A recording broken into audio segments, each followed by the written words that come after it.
Hello there, listeners. Thanks again for tuning into Sin's Workshop. Today we're going to be talking about Ghost of the Shadow Market by Cassandra Clare, Sarah Reese Brennan, Maureen Johnson, Robin Wasserman, and Kelly Link. This is the third anthology of the Shadowhunters universe, the Mortal Instruments universe, and it follows the ever so wonderful Jem Carstairs through the Shadow Market over the course of, I want to say, a century.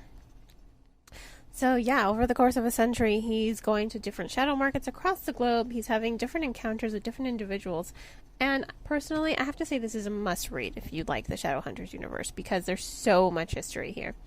There's so much history. There's so much to be done. I mean, it was honestly such a wonderful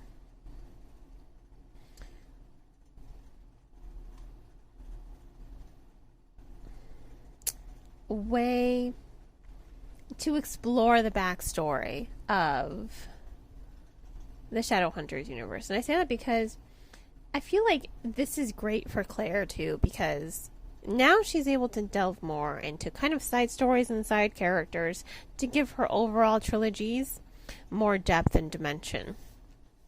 And I think that it's wonderful to see it, to see it come alive, to have a better understanding of these worlds and these characters and some of the circumstances that did lead up to pivotal moments of the Shadowhunters series. I have yet to read the Lost Hour series or the new series following the Scrolls of Magic trilogy, following Alec and Magnus Bane.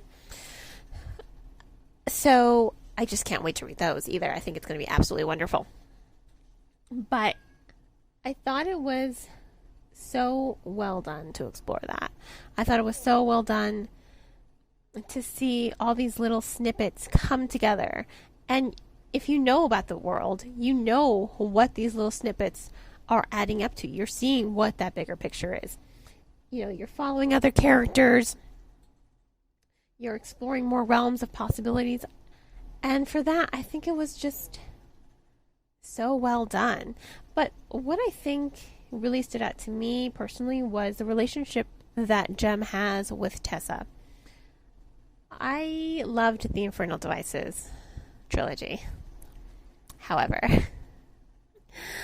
I loved that Jem and Will and Tessa loved each other so much. They could have had a wonderful polyamorous relationship had that been socially acceptable in that time period. This is what really struck me.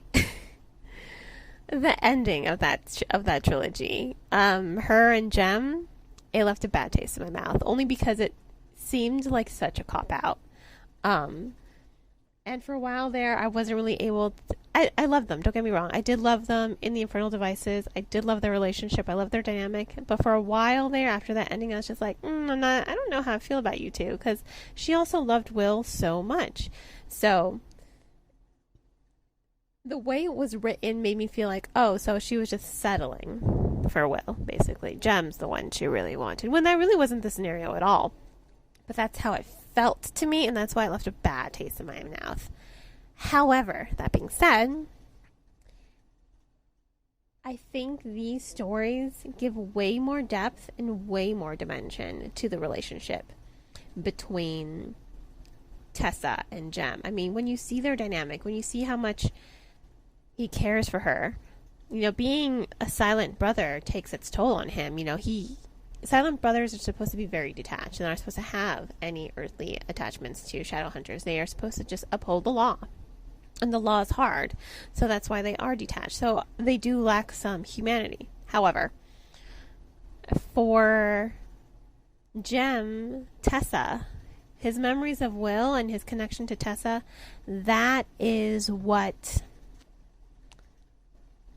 really stands out. You get to see just how much they mean to him, because they are his tether to humanity.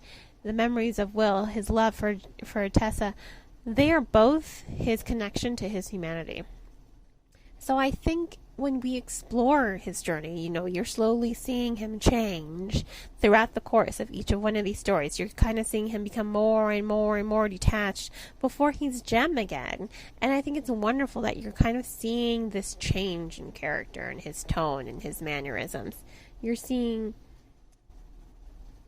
what he aches for, what he longs for. You're seeing his struggle to hold on to that humanity and hold on to that connection. So that's what I did enjoy for the narrative. That's what I did think was very compelling and very entertaining. Ultimately, I have to say I did enjoy it. I did love it. I thought it was well done. I no longer have that bad taste in my mouth whenever I think about Jem and Tessa. I know I'm probably going to get some hate for this. I'm sorry. There was something about the way it was written at the end of the Infernal Devices that just did not sit well with me. But now, when you see everything that they've gone through, you're just like, okay, I get it now. I get it. I'm able to connect to this relationship now on a way I wasn't able to before. So, I'm going to go ahead and give Ghost of the Shadow Market 4 out of 5 stars. I think it's a must read if you love the Shadowhunters universe, and especially if you love Jem Carstairs and the backstory, the history, these little snippets here and there, callbacks to the ongoing series right now, the ongoing trilogies that exist. You're just like, wow, I'm excited. I'm excited. Are you excited? I am. So again, I'm going to go ahead and give it 4 out of 5 stars. If you want to purchase the book, I will include links in the description of this podcast for various places where you can purchase the book. And on that note, I hope you all will continue to support me by liking the podcast, sharing it with all your book loving friends, and subscribing to it. You can also become a supporter on Anchor FM, my recording platform, for just $1.99 a month, or by making a one-time donation to Buy Me a Coffee. Or you can even purchase one of my handmade candles on my Etsy store. Links to everything is in the description. I hope you all have a great rest of your day, and as always, happy reading.